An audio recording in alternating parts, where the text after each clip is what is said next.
If you're ever in downtown Charleston, there's no doubt that you have seen Alphonso Brown driving and giving tours of the city in a very unique way.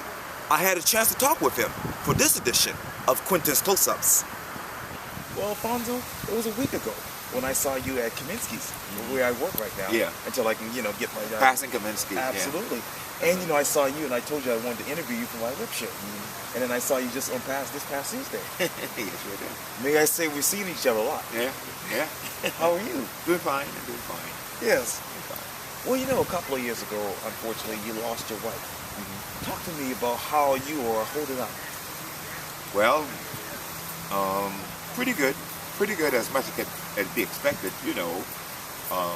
It wasn't nothing that it wasn't nothing sudden, it was a matter of over years, She had cancer, and we were told, on onset that, it just it'd be a matter of time because it kept metastasizing all over the place, so it was just a matter of time. So mentally, we were rather prepared for it. Yes. And you guys had 3 kids together. Yeah. How are they holding up? They're doing fine. Doing fine. Doing fine. A lot of people around Charleston and the country know you as the owner of B&L Tours. Yeah. But beyond tour guiding, who's Alphonso Brown? Well, professional trained musician. I have a degree in music. That's right. Yeah, a degree in music, and from South Carolina State University, Southern Illinois University. That's right. So let's walk down memory lane. I understand that you grew up in Rancho, South Carolina. Yeah, yeah. Talk to me about your memories there. Rural parts of Charleston, very fond memories. Like I said, after my wife and I got married, before we got married, we talked about where we're going to live. She said, well, I'm not going to live in that country. I live in the country. I said, well, I can't live in the city. I just didn't like the noise in the city. It was just so congested and everything. I like the openness of it all. Yes. And so, if I do it again, I would do it again if I could. Yes. The Ranchos was very rural parts of Charleston. And because being a rural area, there wasn't a whole lot of traffic. The language, the habits of the people, the religion, everything was all perpetuated. Right. And there was nothing new coming into it. And there were no new ideas, but all ideas were good. So it worked for everyone. And it was good. I loved my life out there in the rural parts of Charleston. And it was off to Baptist Hill High School. Yeah. You attended high school. Yeah, I went to Baptist Hill out there on Young's Island. That's right. Great education. I think this was a great education, great teachers. And they taught us, it was a thing that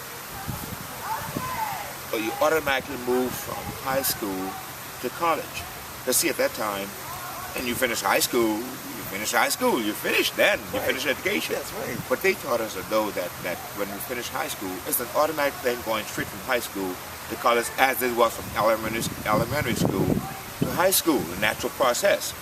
And so I can remember that particular year, we had the largest amount of students graduating who went on to college. Yes. Because they made us think there was a teacher named Isaiah Frazier. He was the guidance counselor at the time, and of course he made us feel that it's a natural process to go from high school to college. And he told us, you don't need any money, you just get into college, do it. This is what we got in the door. Scholarships, everything, different programs that was available to us in rural areas of Charleston, the poor area of Charleston, where you can go to school. Yes, yes. And speaking of college, you went to South Carolina State University. Yeah. I'm wondering, is that where you developed your love for music? Well, you're right. It was developed. But I was in music. I took piano lesson. I started taking piano lesson. I was about 10 years old, 10, 11 years old. I had an aunt-in-law. My uncle was a minister, and my uncle would go to different churches to preach. Invited to different churches to preach, and they wouldn't have any music. And she got sort of distraught about the fact that they didn't have any music, for people to sing by. So she started taking music lessons as a much older adult. Yes, yes. And so this particular day she went to music lesson, and I guess she didn't know her lesson as well as she should. So the teacher kind of hit her on the hand with a pencil, and she got upset about that. She was quite an adult. And so she put And I said, oh, can I go? Can I go in your place? Can I go? She said, well, okay. Then I told her what to do.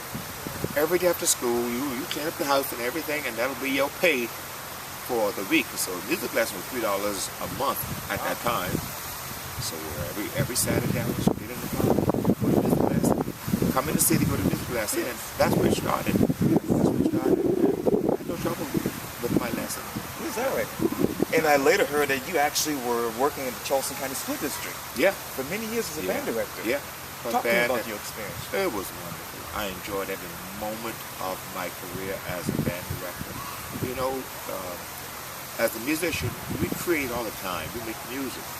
And when to see the faces of children after having made music, yes, you know, they're so excited about it, they're very thrilling about it. Yeah. And that's very rewarding. We're very rewarding. One of my best students, his name is Alan Smith. Alan is now the assistant band director at Burke. That's right. That's yes. right. Alan was a McDonald's All-Star Band member. Is that right? Always made All-State Band. Always first in South Carolina. Always first. Went up to Florida A&M. Yes. And so he told me, I told him I was retiring. He said, Mr. Brown, can you stay until I finish? Right. I said, Alan, I'm finishing in 1996. And in 1997, he graduated. So I told him, I'll talk to the principal, see whether they can hold the spot open. Yeah. And that's exactly what they did. Exactly. That's exactly what they did. We held it open, and Alan came right into my spot. But during that time, that was the same time, not long afterwards, that Rivers closed down and became a part of the rec building and everything. That's right. That is right. And now I hear that you direct, was it 5 choirs? Well, we have combined some of those choirs together. It got so much. Mount Zion, right, on Glebe Street, yes, we had a 7:30 service, and we no longer have the 7:30 service anymore. And so that was the choir, the 7:30 service. Then on first Sundays, we had to call quote the senior choir, not the note senior citizen, but you had a junior choir and senior choir more you adults. Yes. And the junior choir more you children. And they call it another choir called the sanctuary choir. Okay. Where young people sing more contemporary type thing. Yeah, the gospel choir. Sure. Gospel choir. Yes. Then we had a band, and it just happened that the band children went off to college, and the band program started dwindle because children don't take music anymore these days. They don't go into it. The band program kind of went into limbo there for a while. Oh, and you know, I'm just listening to this. Good story, though. Yeah. And you know, let's talk about the Gullah Tours. Get on your memory have to be, and tell me and those who don't already know, how did that come about? Well, I always like taking when family and friends were coming to Charleston. Yes. I like to put in my car and just take around Charleston. Just a thing to do, just show Charleston. And so this particular day, I was down at the Francis Marion Hotel. We talked about the Charleston. And this young man walked up to me and asked me, are you a tour guide?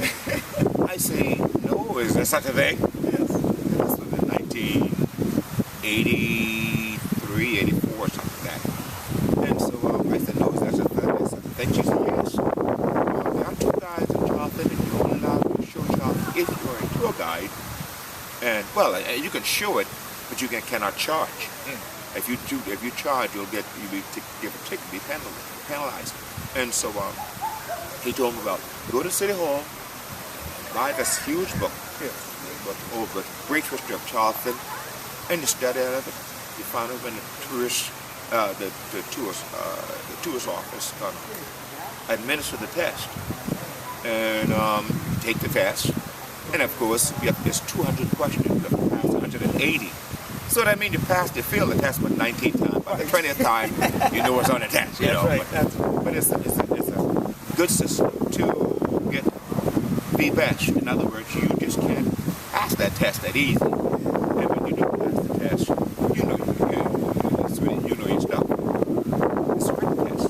Then you have to take an oral test where you get on the bus, and you have the director of tourism and the other personnel there. Yeah. And as the bus go along, you have 2 minutes to talk.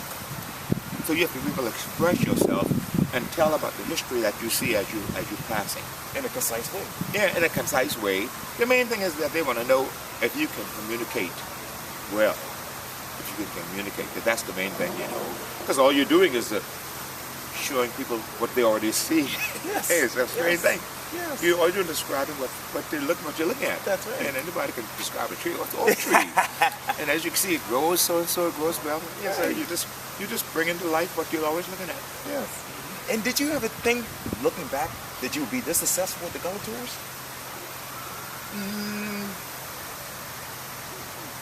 A difficult question because, well, not a difficult question. It's a religious question. A religious question. I've had many interviews and they have asked me about it and everything. And I tell them all the time that I have to look at it from a religious perspective, and that's not what I always was.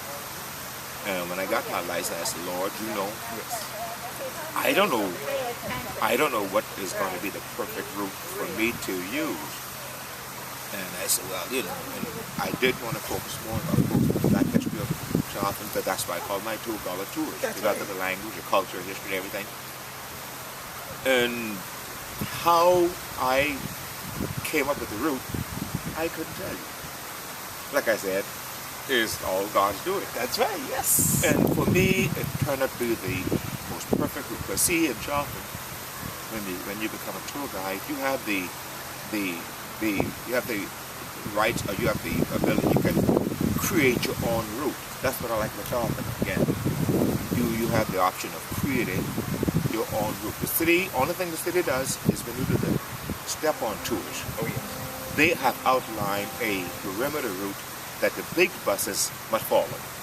But we, as a smaller individual group, we have the privilege of establishing our own route.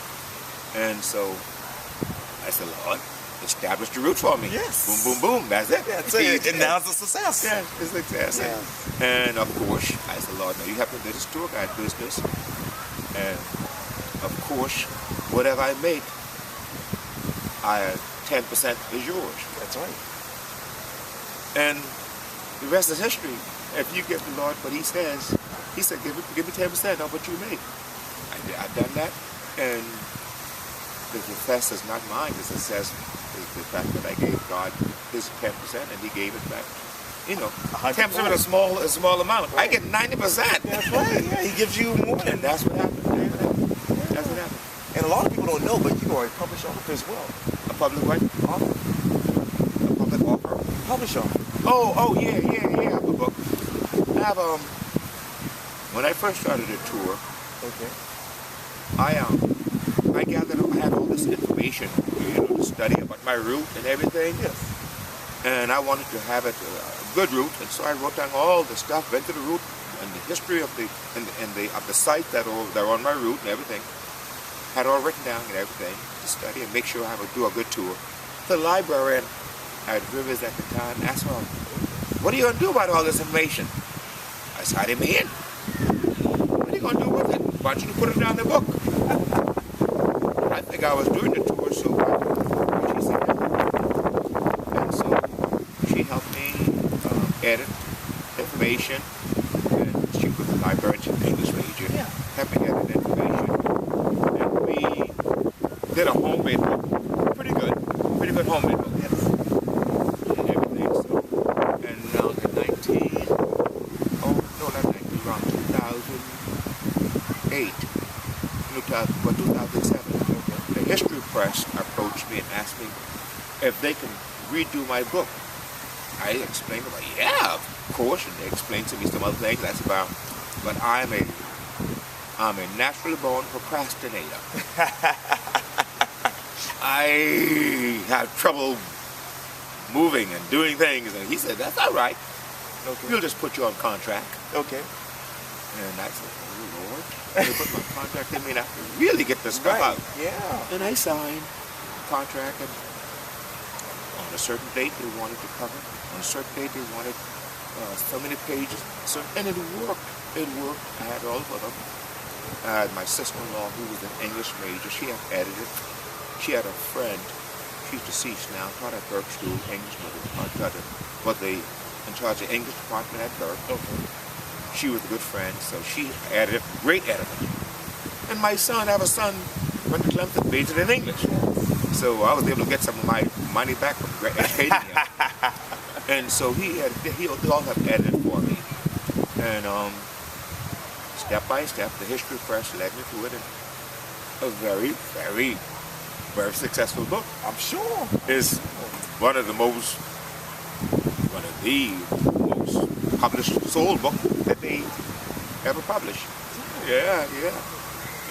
They've sold more of that book than they said. I think there was another book. I can't remember the name of it. Okay. That sold more than mine, but nevertheless, mine was like the second most. And they picked the right person to do it. Well, you know, I also read too. But you go around Charleston and you conduct. Well, actually, you give lectures. That's cool. You know, I'm wondering, after giving back to the community, why is it so important for you to continue to do that? Well, I get paid for it. You know, I get paid for it, and I like doing it. And you know, sometimes, you know, you can't do the tour. Everybody can't take the tour. I did a lecture in Washington D.C. at the Anacostia Museum at the Smithsonian. Yes. And you know, so they can't come to Charleston, so I go to them. And did a lecture on the Gullah language. They were celebrating the life of Lorenzo Down Turner, world-renowned linguist and historian of the Gullah language. You see, you had many linguists who came to Charleston to study the language, and they were white linguists, and they never gained the confidence of the people. And no one was going to talk to them at that time. That's right. And so they went over a lot of made-up innuendos and that type of thing, what they perceived it to be, and most of it was all wrong. Lorenzo Dow Turner came and visited people, stayed on the rural part of Charleston, and moved from place to place. He was black, so naturally he gained the confidence of people. He was black like that, and he was able to speak their language, and he was able to write fine books. See anything? It'll come to me. But the Gullah language and everything. Went to Africa and studied everything. Oh, good. That is awesome. Well, describe to me the following in one word. Music. Music is my life. Yeah, music is my life. And I graduated from college. I did my recital in piano, but I was I also had to take band instrument, and of course I had to take organ and all the courses that was required in the curriculum. And take violin. When I graduated from college, I joined the Charleston Symphony Orchestra, played violin for about 9 years under Lucian DeGroot, and I think it was 1 year at the Davis Stall. And then the orchestra became unionized, so that meant I was teaching school. I couldn't make it on Tuesday morning at 10 o'clock for the rehearsal. Right. And so, but music is my life. I love music. I love all forms of music. My wife and I went to a program presented by the Society for the Preservation of Negro Spirituals, and all white group. Okay. And they were so good, it made me angry. My wife and I were going to leave. If we hadn't paid $5 admission, we would just leave because they were just that good. Because we couldn't see these white folks up there singing these old songs that my parents did, and so well. Only reason why you know they weren't black and that were white, they couldn't get that hand clap rhythm. That's right. Yeah. But if you close the curtain and hear them singing, you think they're black. So I went back to my church, Mount Zion on Lee Street, right? And the gospel choir, I used the gospel choir to form the nucleus of a group I called the Mount Zion Spiritual Singers. And we have been performing that thing for Spoleto Festival now since 1990. Every year. Great performances. We do 3 performances. The first performance was only 1 performance. And the second, there were so many people trying to get in that Spoleto, Ellen asked me. No, at that time it was Ellen then. It was a gentleman. Oh, boy. I can't remember his name. Okay. But he asked if can we do another one? Sure. We do 2 performances. We did. The crowd were, Mount Zion on Lee Street. The people were line all from Glee, all around Wentworth Street, right. all around the corner trying to get in. And so that was the first performance of the second year. The second performance, Fire Marshal and told us, you can't go in home. You only have 2 or 3 exits underneath. That's what we got. Underneath the back doors. And we said, no, you can't count that. If you count from underneath the front down. And so they were tickets themselves about, I think it was about 600. The seats, the church seats comfortably 8, 7 or 800. That's true. And so, but he said you cannot put more than 600 in here. And so we have been adhering to the law, to the rules. Yes. And so the program has been very successful. We performed that thing in New York, Georgia, all of us, Southeast. Yeah. One more thing about Charleston. That's exactly what Charleston. You will need God to describe such beauty. Yes. I mean, Charleston is so beautiful.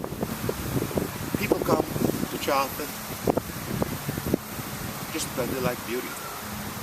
You know, the calm effects of Charleston. Yes. It just naturally soothes you. It's you know, when Charleston was voted #1 tourist destination in the world, I wasn't surprised. Right. I wasn't surprised. Charleston has some of the most educated tour guides. We have tour guides with a PhD in history. And some of the best tour guides, I think, in many countries. And Charleston is one of the best tour guides. Our walking tour guides are exceptionally good. Brilliant people. And so we are the ambassadors. You are. We sell Charleston. Yes. We can't sell Charleston if we didn't like it. If we could see the beauty in it. Now, if I can see the beauty of it, I can't explain to nobody else the beauty of it. But so I can see the beauty of it. The love for Charleston. Mayor Riley, I think, is a great mayor. I just wish he would run again. He said there's not going to run anymore. We should run again. But anyway. Will you be the mayor of Charleston? I know. Yeah. I don't think anybody can fit Mayor Riley's shoes. Easy, yeah. Big shoes to fill. One way to describe Alphonso Brown. A child of God. I just love my Christian life. Yes. And I know that's not a very popular subject, but as a Christian, I have to recognize that part of my life as being the leading force for me, being the guidance, and, you know, because I know of myself, I can't do anything. So why would I go that way if I know I'm going to fail on my own? But, you know,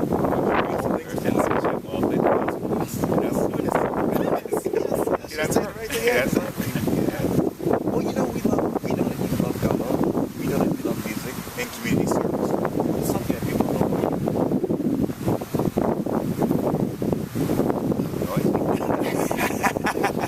I like them over. I run my mouth a lot. Okay. Let's see. A lot of noise out here today.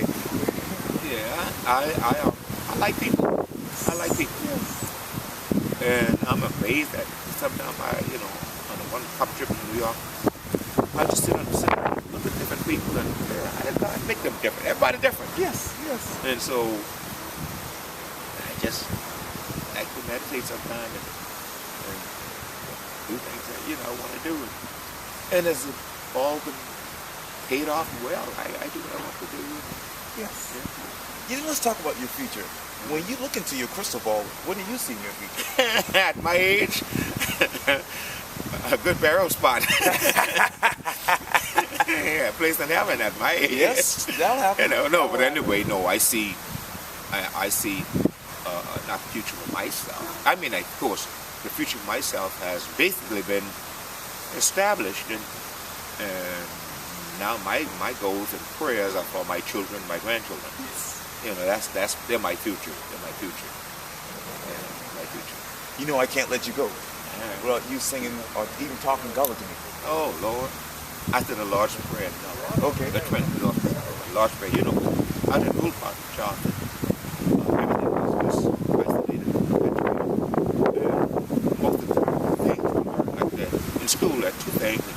you have to learn the Lord's Prayer and the 23rd Psalm.